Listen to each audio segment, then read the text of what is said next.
Let's click on the home button and run a search for case law. Let's search for Pepper and Hart. Again, because we've pre-filtered, it takes us to the cases results first, but we can filter to other content types at any time over here on the left-hand side. You'll get one result for each hearing of the case rather than a result for each report or judgment. If you click into this, you'll be able to see the case overview for the hearing that you're in and the full judgment via the hyperlinks at the top.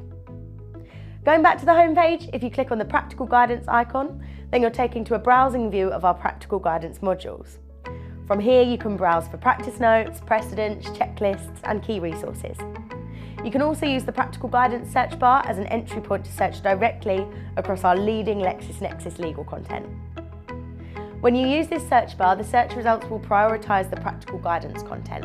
However, Lexis Plus UK will still run a search across all content in the background, so you can choose another content type on the left-hand side if you want to.